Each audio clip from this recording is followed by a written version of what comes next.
महाराष्ट्र विधानसभा का आज से विशेष सत्र शुरू हो रहा है और ये 3 दिवसीय विशेष सत्र होगा।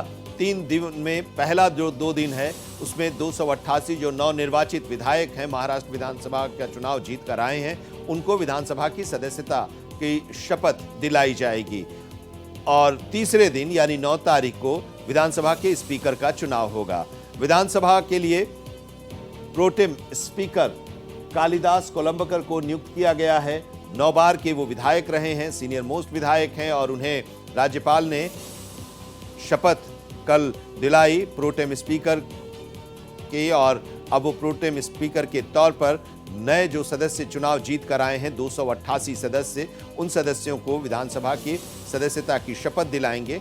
पहला 2 दिन यानी आज और कल ये 2 दिन सदस्यों के शपथ ग्रहण के लिए होगा निर्धारित है और जब सभी सदस्यों का शपथ ग्रहण हो जाएगा उसके बाद परसों यानी कि तीसरे दिन 9 तारीख को स्पीकर का चुनाव होगा। अब स्पीकर कौन होगा इसको लेकर मंथन जारी है और सबकी निगाहें टिकी हुई हैं स्पीकर कौन होगा, क्योंकि महायुति की जो सरकार बनी है 230 विधायक चुनाव जीत कर आए हैं।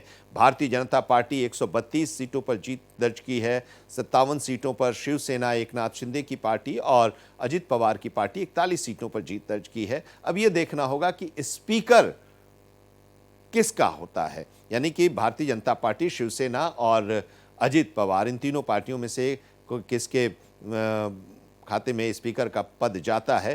फिलहाल हमारे संवाददाता अभिषेक पांडे हमारे साथ मुंबई से इस वक्त जुड़े हुए हैं, क्योंकि अब सरकार का गठन हो गया, मुख्यमंत्री शपथ ले लिए, एकनाथ शिंदे और अजित पवार डिप्टी सीएम के तौर पर शपथ ले लिए।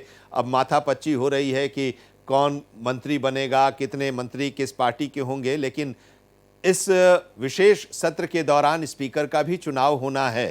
स्पीकर पर सबकी निगाहें टिकी हुई हैं किसके खाते में जाएगा और आज की कार्यवाही कब से शुरू होगी इसके बारे में भी किस तरह की तैयारी है।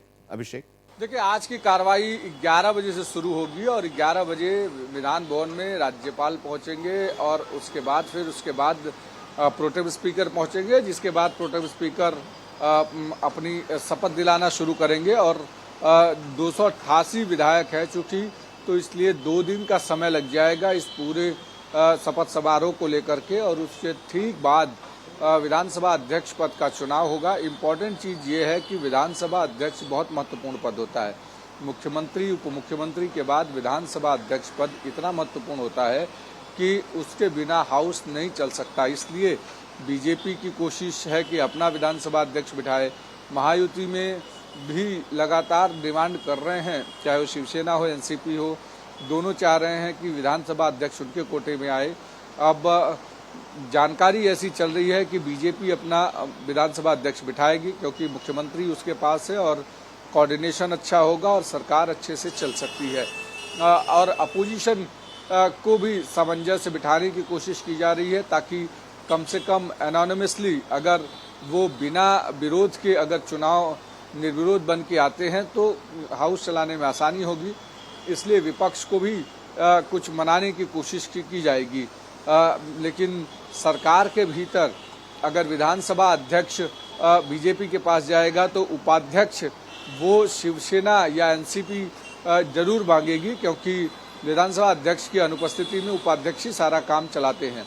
दूसरी तरफ विधान परिषद में सभापति नहीं है, उपसभापति ही अब तक कामकाज चला रहे थे, तो ऐसे में बीजेपी की कोशिश वहां पर भी होगी कि सभापति अपना बिठाएं और उपसभापति वो शिवसेना का रहे। बहुत बहुत शुक्रिया, हम आगे भी आपसे अपडेट लेते रहेंगे। शुक्रिया अभिषेक।